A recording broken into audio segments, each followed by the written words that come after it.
Commander Tejo stood on the bridge of his damaged flagship, watching the stars through a crack in the reinforced viewport. The crack ran like a lightning bolt across the transparent metal, a reminder of their last desperate battle against the Devourers. His reflection stared back at him, tired eyes, weathered face, and the weight of an entire civilization's survival pressing down on his shoulders. "Sir, we're approaching the edge of human space," reported Lieutenant Nari from her station. Her voice carried the same exhaustion that plagued them all. They had been running for months, jumping from system to system, always one step ahead of the mechanical plague that consumed everything in its path. Tejo nodded slowly.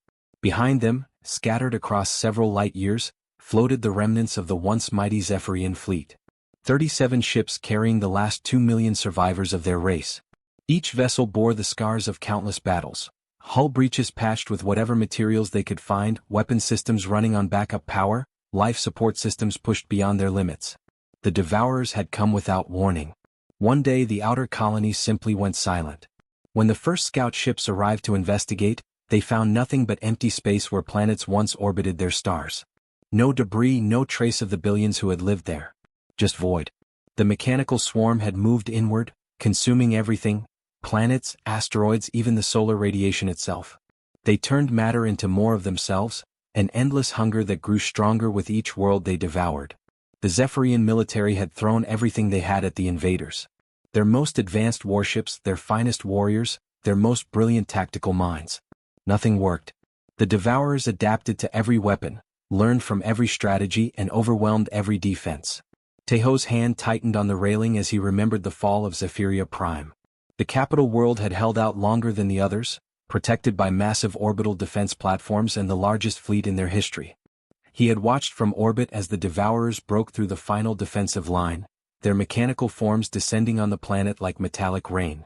The last transmission from the surface had been his younger brother's voice, reporting that the evacuation centers were under attack. "Commander," Nari called softly, pulling him from his memories. "We're receiving a response from the human monitoring station." Tejo straightened his uniform and walked to the communications console. The Zephyrians had encountered humans before, but only in passing, brief diplomatic exchanges and minor trade agreements. They were a younger species, their technology less advanced than Zephyrian science. But they were the only civilization within range that might offer assistance. The view screen flickered to life, revealing a human woman in a crisp military uniform. Her dark hair was pulled back severely, and her eyes showed the sharp intelligence of a career officer. The nameplate on her chest read Captain Jiwoo Park. "This is Captain Park of the Human Colonial Defense Force, aboard monitoring station Vigilant Watch," she said in accented but clear Zephyrian standard. "We received your distress signal. Please state your situation." Tejo felt his pride crack as he began to speak. The Zephyrians had always been the strong ones, the warriors who solved their own problems. Asking for help went against everything their culture stood for. But his people were dying, and pride was a luxury they could no longer afford. "Captain Park, I am Commander Tejo of the Zephyrian Defense Fleet. We are requesting emergency assistance. Our civilization is under attack by hostile mechanical entities we call the Devourers. They have already consumed 12 of our star systems. Our fleet has taken heavy casualties, and we are carrying the last survivors of our race." Captain Park's expression remained neutral, but Tejo noticed her leaning forward slightly. "Tell me more about these Devourers. What are their capabilities?" For the next hour, Tejo provided every detail he could remember. The Devourers' self-replication abilities, their adaptive nature, their seeming immunity to conventional weapons. Captain Park asked specific questions about fleet formations, attack patterns, and technological signatures. Her questions were precise, technical, and showed a deep understanding of military strategy. "They consume raw matter to create more of themselves," Tejo explained, his voice growing heavy with fatigue. "Planets, ships, even stellar radiation. We estimate their current fleet strength at over 50 million individual units, with the number growing constantly. They show no interest in communication or negotiation. They simply consume everything in their path." Captain Park made notes on a tablet, her face betraying nothing. "What type of assistance are you requesting?" Tejo hesitated. He had hoped for more than he dared ask for, but reality forced him to be modest. "We need escort ships to help protect our refugee fleet. Perhaps some supplies, food, medical equipment, fuel for our remaining vessels. We're not asking you to fight our battles, Captain. We just need safe passage to neutral space where we can rebuild. The human captain was quiet for a long moment, studying her notes. Finally, she looked up at the screen. Commander Tejo, I understand your situation. The Human Defense Council will need to review your request and assess the threat level. We'll have an answer for you within 72 hours. Tejo felt a mixture of hope and disappointment. 72 hours seemed like an eternity when death followed so closely behind them, but at least the humans hadn't refused outright. Thank you, Captain Park. We'll await your response. The transmission ended, leaving Tejo staring at the blank screen. Nari approached him quietly.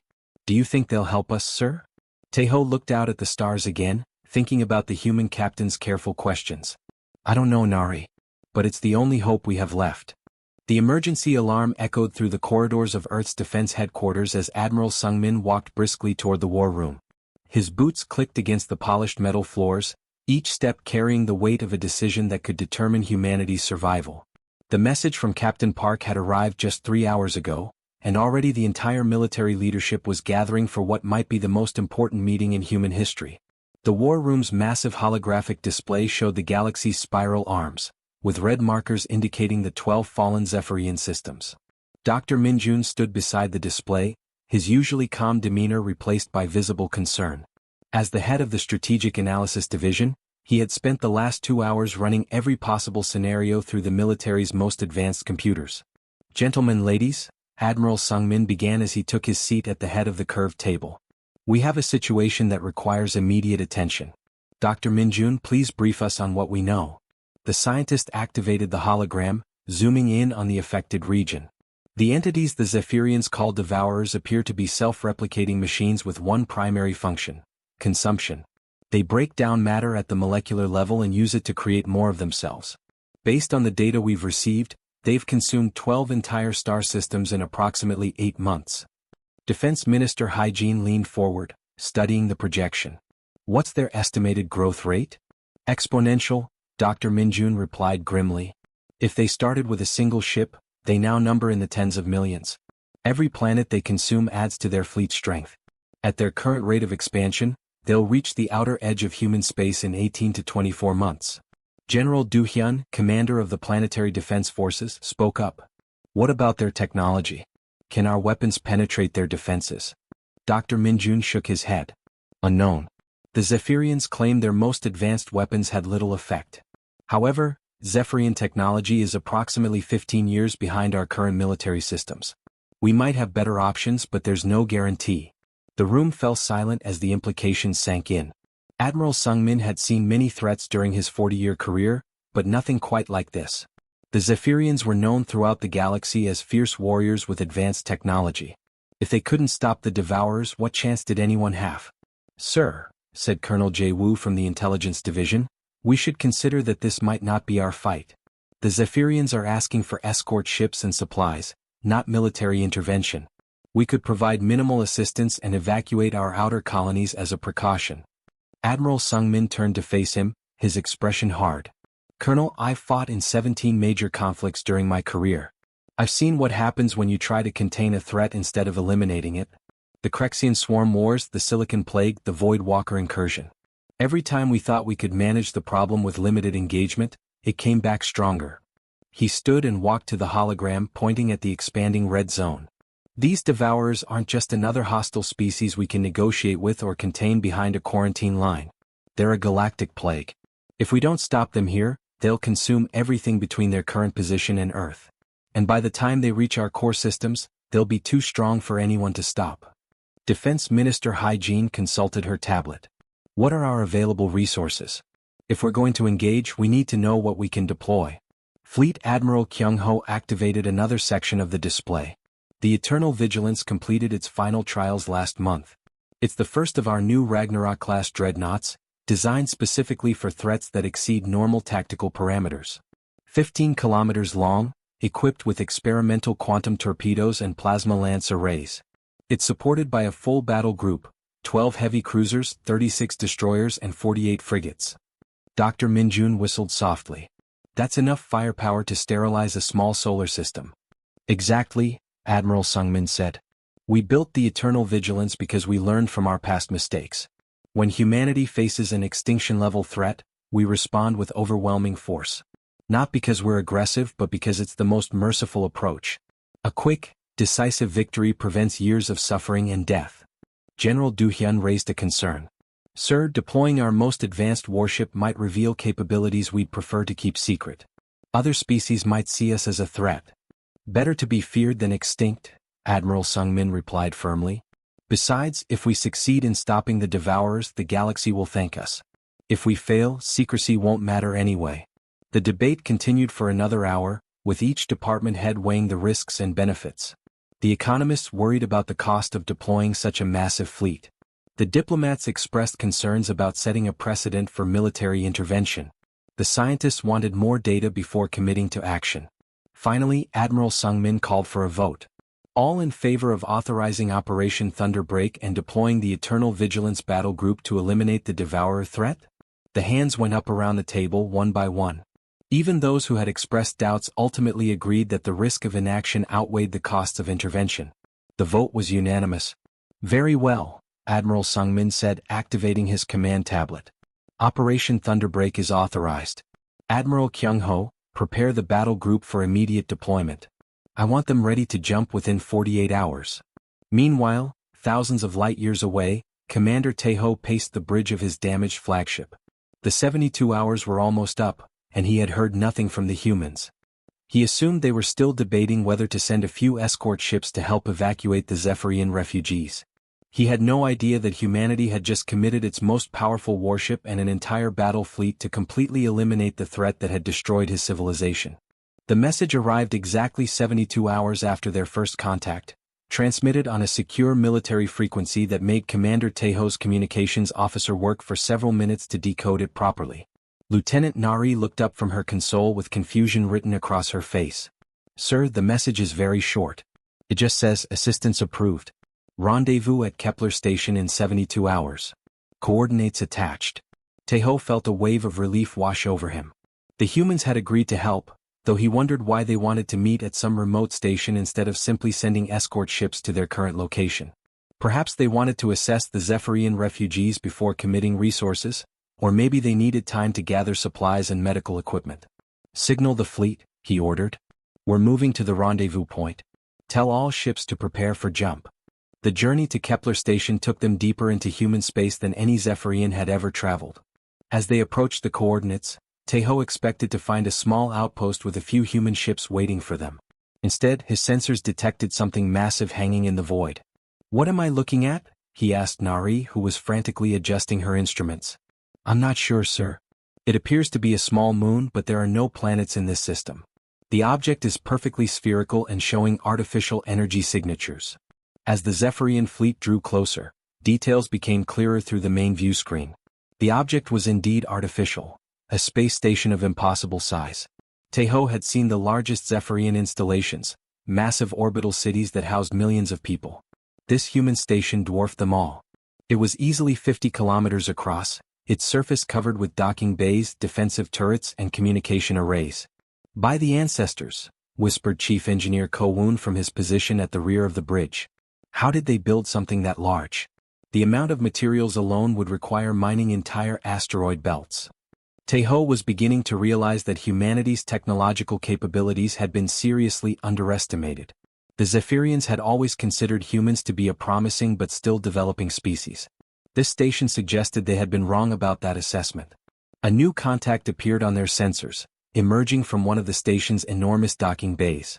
At first, it looked like a small dot against the massive backdrop of the station. But as it continued to emerge, Tae-ho realized his perspective was completely wrong. The ship was enormous. Nari, I need exact measurements on that vessel, he said, his voice strangely quiet. Scanning now, sir. Her fingers danced across her controls, and her face went pale as the numbers appeared on her screen. Commander, that ship is 15 kilometers long. It's larger than our biggest orbital shipyards. The human vessel finally cleared the docking bay, and Tae-ho could see its full profile. It was sleek despite its massive size, built like a spear point designed to thrust into the heart of enemy formations. Its hull bristled with weapon emplacements, energy cannons, missile launchers, and systems the Zephyrian sensors couldn't even identify. Defensive shields shimmered around its hull like a second skin. Sir, Nari said, her voice barely above a whisper. My tactical computer is trying to calculate this ship's combat capabilities. The numbers don't make sense. This single vessel has more firepower than our entire navy had at its peak strength. More contacts appeared on their sensors. Dozens of ships followed the massive dreadnought from the station's docking bays. Each one was enormous by Zephyrian standards. The smallest were larger than Teho's flagship, and the largest could have served as mobile battle stations. Heavy cruisers with armor plating that looked thick enough to shrug off direct hits from capital ship weapons. Destroyers that moved with surprising grace despite their size. Frigates that were probably more advanced than the most modern Zephyrian warships. How many ships are there? Teho asked, though he wasn't sure he wanted to know the answer. Still counting, sir. At least 60 vessels so far, and more are still emerging from the station. Nari's hands were shaking as she worked her controls. Commander, this isn't a relief mission. This is an entire battle fleet. A communication request appeared on their main screen. Teho accepted it, and the image of a human officer appeared. He was younger than Teho expected, probably in his early 40s, with the confident bearing of someone who had never known defeat. His uniform was crisp and bore the insignia of a ship captain. Zephyrian vessels, this is Captain Donghyun aboard the heavy cruiser Thunder's Edge. Welcome to Kepler Station. You are now under the protection of the Human Defense Fleet. Teho struggled to find his voice. Captain, we were expecting. We asked for escort ships and supplies. We didn't request military intervention. Captain Donghyun's expression was calm but determined. Commander Teho, we've reviewed your situation and the threat posed by the Devourers. Humanity has decided that this menace cannot be allowed to continue. We're not here to escort you to safety. We're here to end the Devourer threat permanently. The massive dreadnought moved into formation with the refugee fleet, its bulk dwarfing every Zephyrian vessel. The rest of the human battle group spread out in a protective formation that could have defended an entire star system. Sir, Nari said quietly, what have we gotten ourselves into? Teho stared at the display showing the human fleet's formation. For the first time since the fall of his homeworld, he felt something other than despair. He felt hope, mixed with a healthy dose of terror at the sheer scale of humanity's response to their plea for help. The jump into former Zephyrian space felt different to Commander Teho than any he had experienced before. Instead of the desperate flight that had characterized their recent travels, this felt like returning home with an army at his back. The human fleet emerged from hyperspace in perfect formation, their massive ships arranged in a pattern that spoke of absolute confidence and overwhelming firepower. Teho stood on the bridge of the Eternal Vigilance beside Admiral Sungmin, still struggling to believe the reality of his situation. The human dreadnought's bridge was larger than most Zephyrian ship hangars, filled with hundreds of crew members working at stations that controlled weapons systems beyond his comprehension. Through the enormous viewport, he could see the formation of human warships stretching out in all directions. Sensors are picking up the Devourer swarm, reported the human tactical officer, a young woman whose calm voice belied the magnitude of what they were facing. Estimated contacts, 47 million individual units. Multiple constructor ships detected in the inner system. Admiral Sungmin nodded as if 47 million enemies was a reasonable number for a Tuesday afternoon battle. Display the tactical situation. The main holographic display activated, showing the Zephyrian home system in devastating detail. Where once proud planets had orbited their yellow star, now only empty space remained. But the void was far from empty. Millions of mechanical forms swarmed through the system like metallic locusts, their dark shapes blotting out the stars behind them. Teho's breath caught in his throat as he saw what the Devourers were doing to his home star. Massive constructor ships, each one the size of a small moon, had positioned themselves around the sun. Streams of stellar material flowed from the star's surface into the mechanical behemoths, feeding their endless hunger for raw matter. They're harvesting the star itself, he whispered. When they're finished, this entire system will be dark and cold. Not if we have anything to say about it, Admiral Sungmin replied firmly. He activated the fleet communication system. All ships, this is Admiral Sungmin. We are commencing Operation Thunderbreak. Remember, our objective is complete elimination of the Devourer threat. No survivors, no escapees. Begin the attack. The response was immediate and overwhelming. The Eternal Vigilance's primary weapons came online with a deep thrumming that Teho felt in his bones. Along the dreadnought's 15-kilometer hull, massive turrets rotated toward their targets. Each weapon was larger than most Zephyrian fighter craft. The first salvo lit up space like a second sunrise. Energy beams the width of city blocks lanced out from the human flagship, striking the nearest devourer formations. Where the beams touched, the mechanical entities simply ceased to exist. Not destroyed, not damaged, completely vaporized at the molecular level. Impossible, Taeho breathed. Those weapons. What kind of technology is this? Quantum dissolution beams, explained Admiral Sungmin matter-of-factly. They break down the quantum bonds that hold matter together. Very effective against self-replicating enemies. The human escort fleet opened fire in sequence, creating a light show that would have been beautiful if it weren't so terrifyingly destructive. Heavy cruisers launched volleys of plasma torpedoes that curved through space like guided comets. Destroyers fired concentrated particle beams that sliced through devourer formations like invisible swords. Even the smallest human frigates carried weapons that outclassed anything in the old Zephyrian arsenal. But what impressed Taeho most were the human combat drones. Thousands of them poured from the fleet's launch bays, moving with perfect coordination that spoke of advanced artificial intelligence. Unlike the chaotic swarm tactics of the Devourers, the human drones operated in precise formations, supporting each other with tactical awareness that seemed almost supernatural. Captain Soyoung's destroyer squadron executed a flanking maneuver that brought them within range of the massive constructor ships. Her 6 vessels looked tiny compared to the moon-sized Devourer megastructures, but their concentrated firepower was devastating. Antimatter missiles streaked across space, each one carrying enough destructive force to crack a planet's crust. The first constructor ship died in a flash of white light that temporarily overloaded the viewscreen's filters. When the glare faded, nothing remained but expanding clouds of plasma and debris. The star's surface began to calm as the harvesting apparatus was destroyed. Fighter squadrons, begin your attack runs, Admiral Sungmin ordered. Target any Devourers attempting to escape the system. Major Jaemin's fighter wings swept through the battlefield like avenging angels. Their small craft moved too fast for the Devourer drones to track effectively, weaving between enemy formations while delivering precise strikes. Where Zephyrian fighters had been overwhelmed by the enemy's numbers, the human pilots seemed to thrive in the chaos. Taeho watched in amazement as a single human fighter pilot destroyed an entire squadron of Devourer interceptors, her craft dancing through space with impossible grace.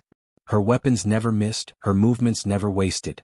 It was like watching an artist at work, if art could be the systematic destruction of humanity's enemies. Sir, the tactical officer reported, we're detecting Devourer units attempting to retreat to the outer system. Negative, Admiral Sungmin said firmly. Captain Minho, take your cruiser group and intercept. Nothing leaves this system alive. The human fleet moved with the coordination of a single organism, each ship knowing exactly where it needed to be. What should have been a chaotic battlefield became a methodical extermination. The Devourers, despite their overwhelming numbers, found themselves outmaneuvered, outgunned, and completely outclassed. 6 hours after the battle began, the last Devourer construct was destroyed. The system that had been consumed was now cleansed, ready for life to return. Admiral Sungmin turned to Taeho with the same calm expression he had worn throughout the battle.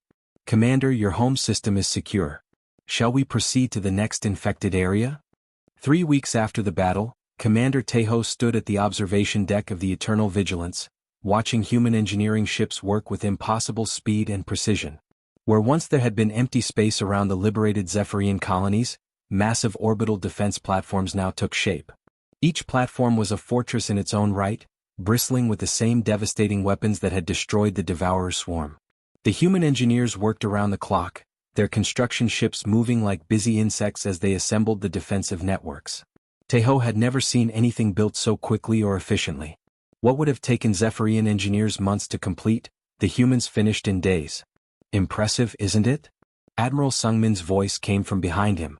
The human admiral approached the observation window, carrying 2 cups of what the humans called coffee. He offered one to Taeho, who accepted it gratefully. Your people work with remarkable speed, Taeho replied, taking a sip of the bitter but energizing drink. These platforms will make the colony safer than they ever were before the Devourers came. Admiral Sungmin nodded, watching a massive weapon turret being installed on the nearest platform. Security is important, but it's not why we built them so quickly. We built them because your people need to know they're safe. Fear is a poison that destroys civilizations from within. They stood in comfortable silence for several minutes, watching the construction work continue. Finally, Taeho asked the question that had been weighing on his mind since the battle ended. Admiral, I need to understand something. My people asked for escort ships and supplies. Instead, you sent the most powerful fleet in human space to completely destroy our enemies. Why respond with such overwhelming force to help a species you barely knew? Admiral Sung-min was quiet for a long moment, his expression thoughtful. Commander, how long have your people known about humanity? About 200 years. We've had occasional contact, but never anything significant. Most Zephyrians considered humans to be a promising but still developing species. And in those 200 years, how many wars has humanity fought? Taeho thought about it. I'm not sure. Several dozen, perhaps? Most against hostile species or rogue artificial intelligences. 43 major conflicts, Admiral Sung-min said quietly. And do you know how many we've lost? No, I don't. 0. We've never lost a war, Commander. Not because we're the strongest or the smartest, but because we learned something very important early in our history. Half measures in warfare lead to greater suffering. The Admiral turned away from the window to face Taeho directly. When humanity was still confined to our home planet, we fought terrible wars among ourselves. We would defeat our enemies, then try to be merciful. We would leave their leadership intact, their weapons factories partially destroyed, their military reduced but not eliminated. We thought we were being civilized.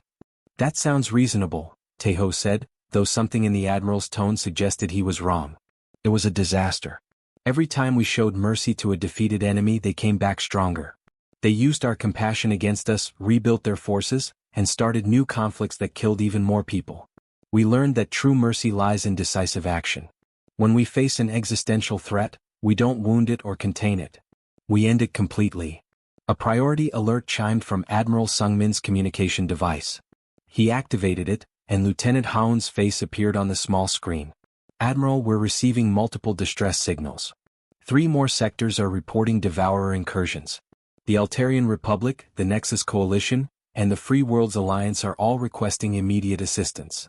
Taeho felt his blood run cold. 3 more sectors? How is that possible? We destroyed them all. Admiral Sung-min's expression remained calm. Lieutenant, what's the status of our additional fleet deployments? The 2nd and 3rd battle groups are ready for immediate deployment, sir. The 4th battle group will be ready within 12 hours. Deploy them immediately. Send the 2nd group to Altarian space, the 3rd to the Nexus Coalition. I want the 4th group positioned at the border between the Free Worlds Alliance and our space. Yes, sir. Admiral, there's something else. We're receiving communication requests from over a dozen other species. Word about what happened here has spread throughout this sector of the galaxy. After Haun signed off, Admiral Sung-min turned back to Taeho. This is why we responded with overwhelming force, Commander. The Devourers aren't just a threat to your people. They're a galactic plague that will consume everything if left unchecked. We didn't send a relief mission to help refugees. We sent an extermination fleet to eliminate a threat to all intelligent life. Taeho stared out at the defense platforms being constructed around his people's new homes. But you barely knew us. You could have simply evacuated your border colonies and waited to see what happened. And let billions of innocent beings die while we prepared our defenses? That's not who humanity is, Commander. We learned long ago that evil succeeds when good people do nothing. When someone calls for help against an existential threat, we don't send observers or advisors. We send everything we have. Over the next few days, Taeho watched as additional human fleets departed for distant battles. Each fleet was as massive and well-equipped as the one that had saved his people. The humans were fighting on multiple fronts simultaneously, treating each new Devourer outbreak as a personal affront that demanded immediate and total response. The Eternal Vigilance prepared to depart for the next crisis, carrying with it the promise that no plea for help would go unanswered. Humanity had found its role in the galaxy, not as conquerors seeking territory or resources, but as the species others called when something needed to be permanently ended. As the massive dreadnought jumped into hyperspace, Taeho finally understood what made humanity different. They didn't fight to win territory or gain advantage. They fought to protect those who couldn't protect themselves, and they did it with a thoroughness that ensured the threat would never return.